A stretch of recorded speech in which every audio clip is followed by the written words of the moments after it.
Turabasuhuje kandi nanone aho muherereye mu mpande zitandukanye, turavuze ngo Imana irinda ikomeze kubarinda kandi barindane n'ibyanyu, ibarindane n'umuryango wanyu, ibarindire mu byo mukora bya buri munsi. Biragaragara ko ibihe bitoroshye, ariko abantu bafite Imana mu mitima yabo, Imana ikomeje kuba hafi yayo. Uyu munsi turabagezaho amakuru y'itorero rya ADEPR.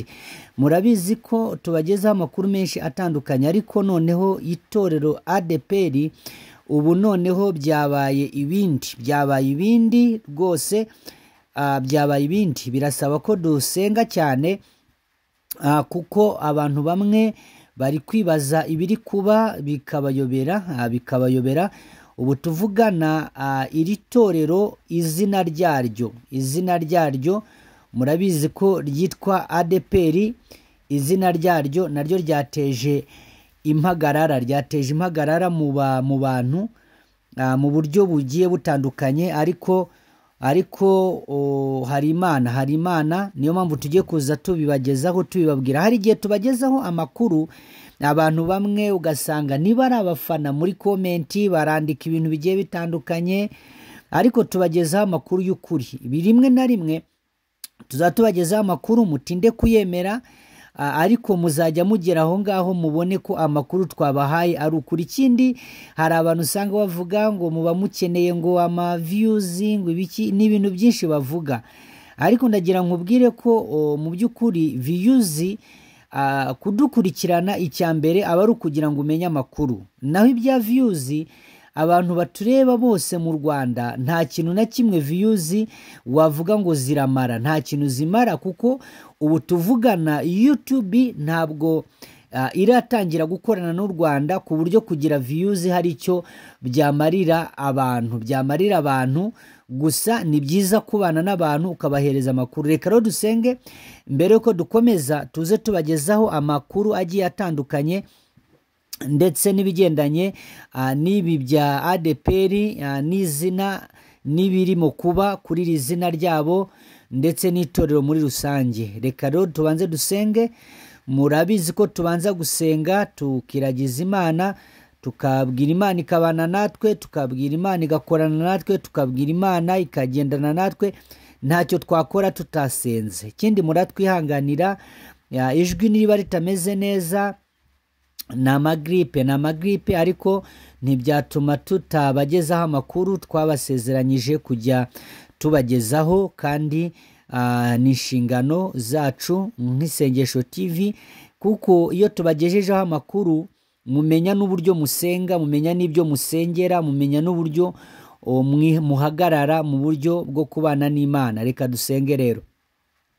Uri Imana y'imbaraga, uri Imana y'ubutware, uri Imana ivuga, uri Imana itegeka, uri Imana irinda, uri Imana ikora. Uwiteka niryo zina ryawe, ntawe murisangiye. Uri Imana idahinduka, uri Imana y'ibihe, uri Imana y'imbaraga, kandi uri Imana y'icyubahiro.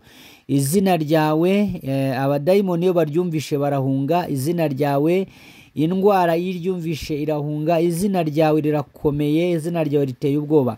Bana n'umuntu wese udukurikiranye ahangaha, bane na buri muntu wese, kandi izina ryawe Mwami Yesu rikomeze kuba mu mitima yacu, tubisabye mu izina ry'Umwami wacu Yesu Kristo, amen. Imana ibahereze umugisha mwinshi, Imana ibakomeze. Nk'uko natangiye mbibabwira, reka mbanze mbasuhuze. Kwanza nsuhuze abantu mwese mudukurikiranye muri mu bice bitandukanye. Hari inshuti zacu zikunda kutubwira muri comment ko ziri mu gihugu cy'ababanyi cy'Abarundi. Abarundi mudukurikiranye rwose, Imana ibahereze umugisha mwinshi. Abarundi, ababanyi, abaturanyi, Imana ibahereze umugisha. Hari abadukurikirana bari muri Kenya bumva ururimi rw'Ikinyarwanda, hari abari Uganda bumva ururimi rw'Ikinyarwanda.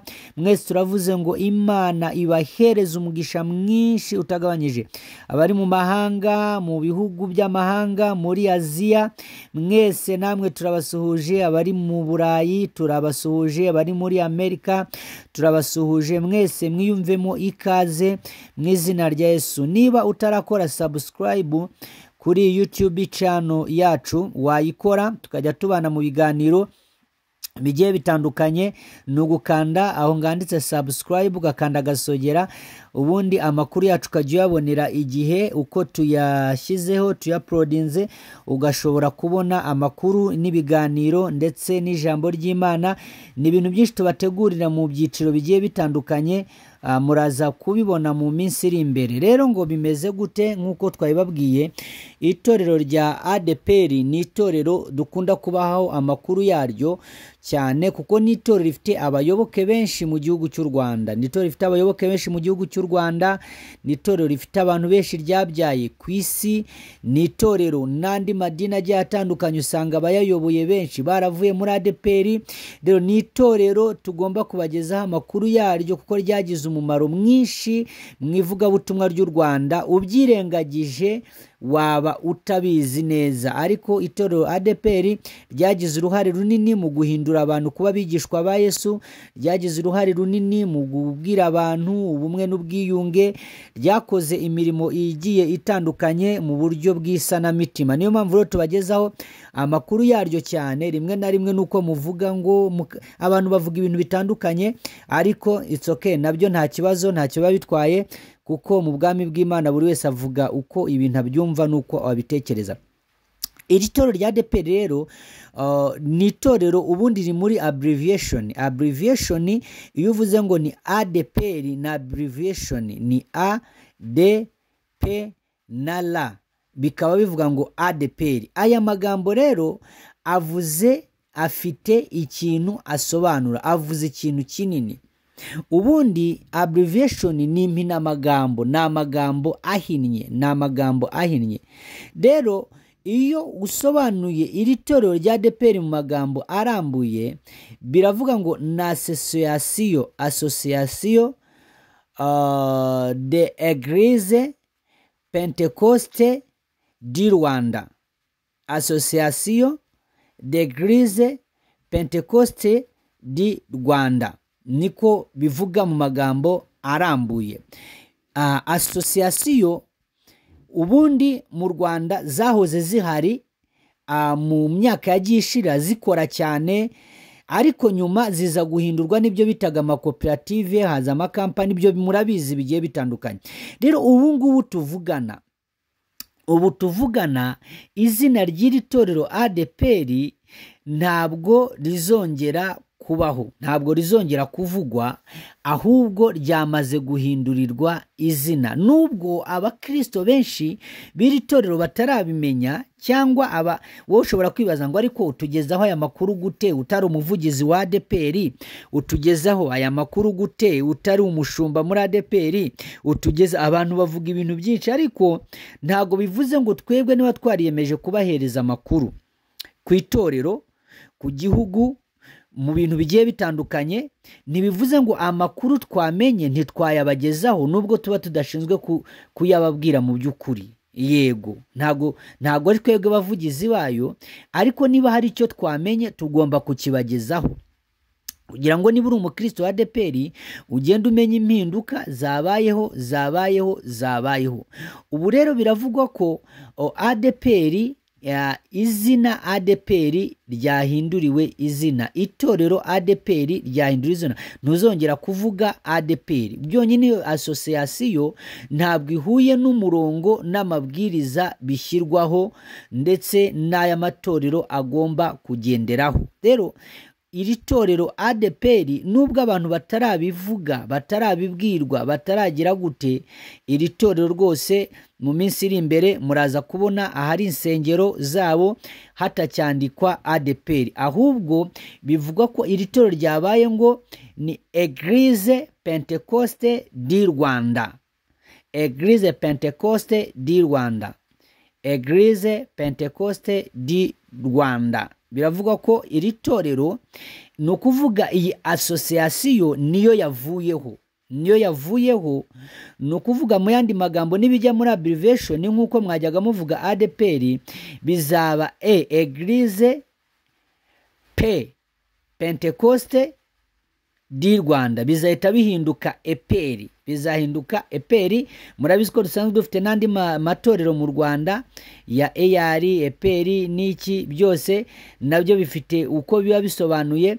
Rero icyo nababwira nk'abakunzi b'iri torero rya ADEPR, izo mpinduka mukwiye kuzimenya mukazisobanukirwa kugira ngo mube mwitorero mufite amakuru yaryo munabisobanukiwe. Ariko ndagira ngo mbabwire ko iki kibanza cya association rwose cyo cyavuyeho cyangwa kirimo kuvaho kugira ngo amabwiriza akomeze guhuzwa n'umurongo itorero rifite. Aya makuru ntago twari kuyihererana, ntago twari kureka kuyabaha, ntago twari kureka kuyabagezaho kugira ngo murusheho kumenya impinduka zirimo kuba kuri iri torero rya ADEPR mu buryo bumwe cyangwa ubundi, kugira ngo mubashe gusobanukirwa neza ikirimo kubaha. Rero turavuze ngo Imana iba umugisha. Rero namwe muba mufite amakuru atandukanye. Niba hari amakuru nawe ufite, nawe wayadusangiza muri komenti. Ntacyo bitwaye ukayadusangiza. Wamenya andi makuru atandukanye wayatubwira natwe kugira ngo tuyamenye. Turavuze rero ngo Imana y'amahoro ibahereze umugisha mwinshi kandi Imana ibambika imbaraga. Turaje tusengane Imana n'ubundi tubwire Imana ikomeze kubana natwe muri izi mpinduka zose zirimo kubaho kuri iri torero rya ADEPR. Ni ukuvuga niba itorero ryamaze guhinduka, ni ukuvuga n'ibirango ibyo bita logo nazo mu minsi iri imbere ziraza guhinduka kugira ngo zigendane n'ibihe cyangwa n'abazazireka simbizi, ariko amakuru yose tuzamenya tuzarushaho kuyabagezaho. Ubwo ibirango nibihinduka nabyo bazabibatangariza, ndetse n'andi makuru mashyashya naboneka nabyo bazabibagezaho. Reka dusenge. Uri Imana y'imbaraga, turagushimiye, izina ryawe reka rihabwe icyubahiro. Dusengeye abantu bose bari bakurikiranye, Mwami Yesu Nyiringabo, aya makuru bahereza umugisha utagabanyije, kandi imbaraga zawe nyinshi nizibane nawe, n'ineza yawe nibane nawe, icyubahiro cyawe kirushaho kuba ku buzima bwabo guhera none n'iteka ryose. Ubarinde umubi, ubarinde ibyago, ubarinde ibigeragezo, ubarinde ibibahiga ndetse n'ibibarwanya. Ubambike imbaraga kandi neza irushaho kwamamara mu buzima bwabo, kandi igikundiro cyawe gikomeze kuba hafi yabo uko bwije n'uko bukeye. Ineza yawe ntikabure mu bana b'Imana. Rero bahereza umugisha aho bari mu bice bitandukanye, kandi izina ryawe Mwami Yesu n'izina abadayimoni batinya rikomeze kugira umumaro. Tubisabye mu izina rya Yesu Kristo Umwami wacu, amen.